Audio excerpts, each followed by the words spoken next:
आकाशवाणी रांची से प्रस्तुत है प्रादेशिक समाचार।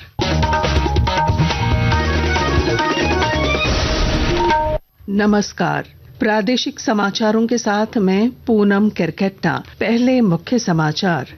रक्षा राज्य मंत्री संजय सेठ ने भारतीय नौसेना को समर्पित किया स्वदेशी युद्धपोत निस्तार। कहा, देश की समुद्री शक्ति और आत्मनिर्भर भारत की दिशा में एक ऐतिहासिक उपलब्धि।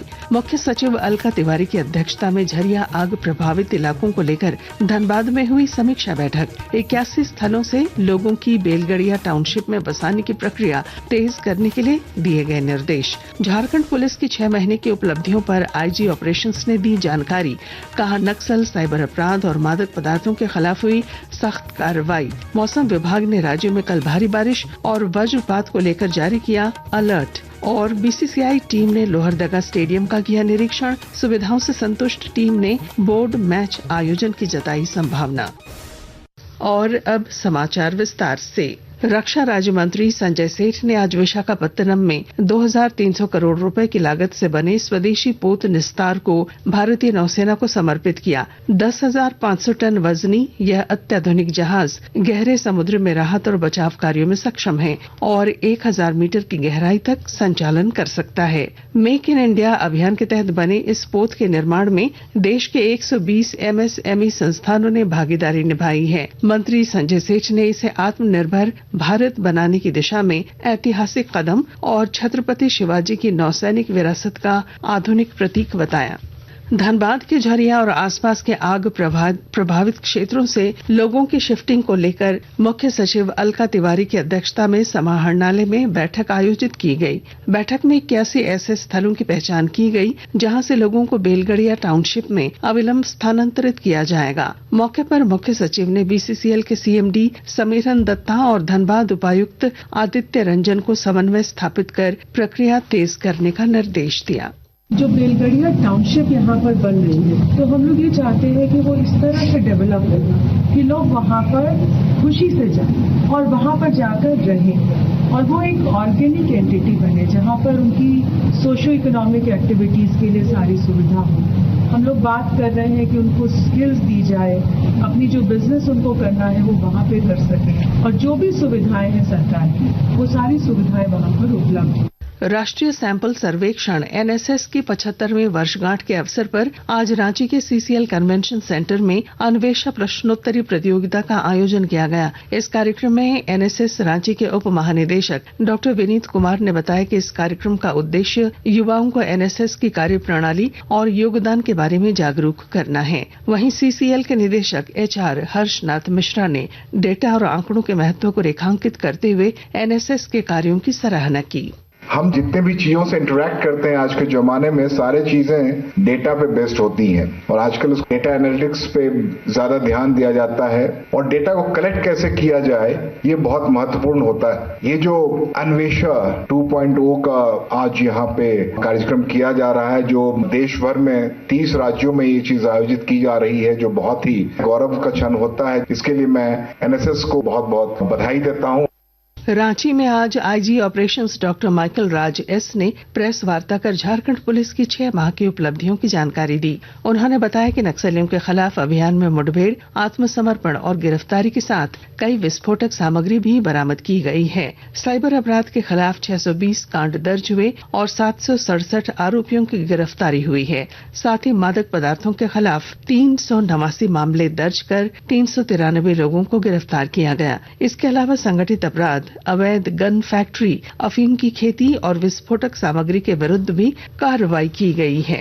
लगभग 5 टन का एक्सप्लोसिव ओडिशा से लूटा गया था नक्सल द्वारा, उसमें से 3.8 टन है, मतलब 3800 जो जेनेटिंग जो था उसको बरामद किया गया। कुल गिरफ्तारी है 197 नक्सली को गिरफ्तार किया गया है। इसमें कुल 42 लाख का रिवार्ड है ये लोग का ऊपर। और अभी तक का 6 महीने में 10 नक्सली आत्मसमर्पण किए हैं। इस साल में मुठभेड़ में पुलिस के साथ मुठभेड़ में कुल 17 नक्सली मारा गया है।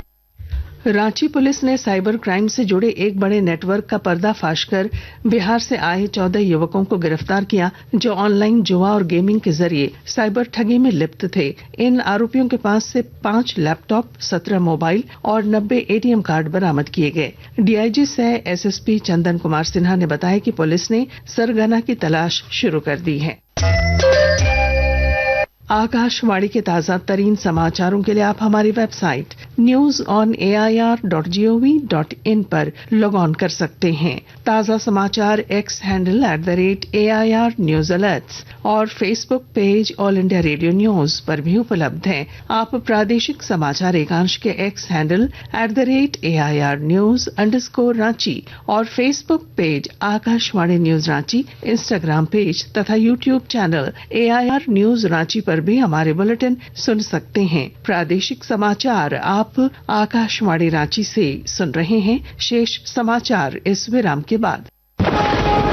ना थकना है, ना रुकना है, बोल बम के जयकारों के संग निरंतर आगे बढ़ना है। श्रावणी मेला है श्रद्धा, भक्ति और समर्पण का अनुपम संगम, जहां हर कदम पर शिव का आशीर्वाद और हर स्वर में बोल बम की गूंज होती है। झारखंड सरकार का ये है संकल्प, आपकी यात्रा हो शुभ, सुगम और सुरक्षित। झारखंड के माननीय मुख्यमंत्री श्री हेमंत सोरेन का संदेश।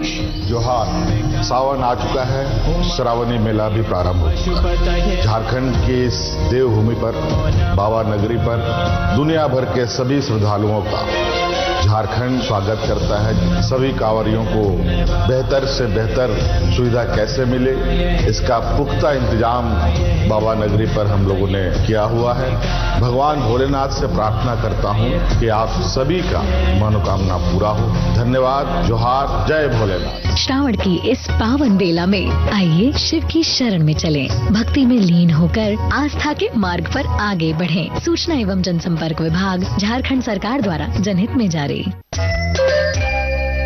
जमशेदपुर के साकची स्थित शहीद चौक पर 18 जुलाई को 1974 के छात्र आंदोलन में शहीद हुए राजीव रंजन, प्रणब मुखर्जी और मोहम्मद मोहसिन को श्रद्धांजलि दी गई। ये तीनों छात्र लोकनायक जयप्रकाश नारायण के नेतृत्व में चलाए गए आंदोलन के दौरान पुलिस की गोलीबारी में मारे गए थे। इस मौके पर छात्र नेता डॉक्टर संजीव आचार्य ने अफसोस जताया कि आज तक इन शहीदों की प्रतिमा या स्थायी स्मारक नहीं बनाया गया।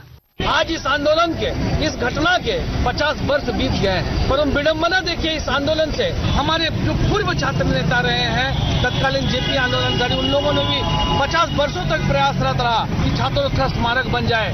टाटा कंपनी की उदासीनता, हमारे वर्तमान जनप्रतिनिधि है, उनकी उदासीनता का कारण कि इन छात्रों को सही सम्मान नहीं मिल पाया। छात्रों ने शहादत दिया, किसके लिए दिया? उनको सम्मान करने का काम यहाँ के सरकार को करना चाहिए था। हजारीबाग स्थित जिला खनन कार्यालय में केंद्रीय जांच एजेंसी की टीम ने आज छापेमारी की, जो देर शाम तक चली। 5 सदस्यीय टीम ने कई अहम दस्तावेजों और फाइलों की जांच की। इस दौरान जिला खनन पदाधिकारी भी मौके पर उपस्थित रहे।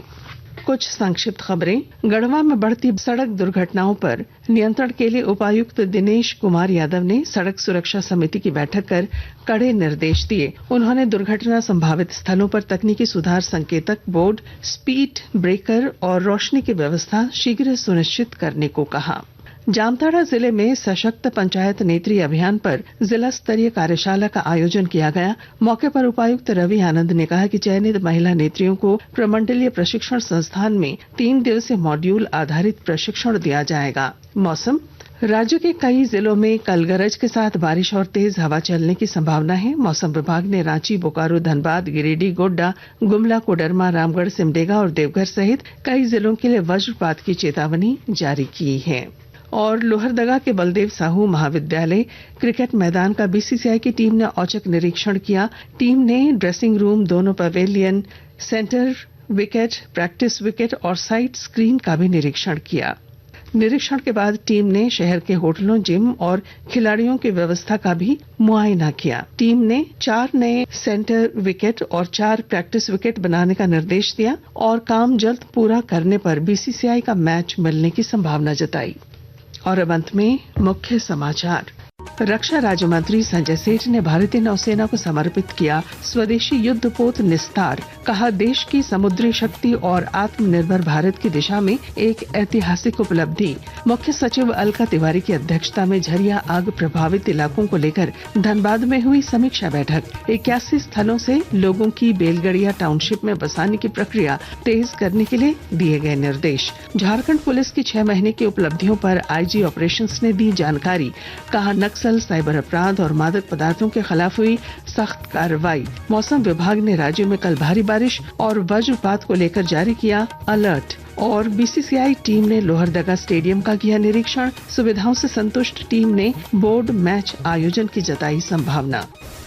और इसके साथ ही आकाशवाणी रांची से प्रादेशिक समाचार का ये बुलेटिन समाप्त हुआ। अगला प्रादेशिक समाचार बुलेटिन कल सवेरे 8:30 बजे प्रसारित किया जाएगा। नमस्कार।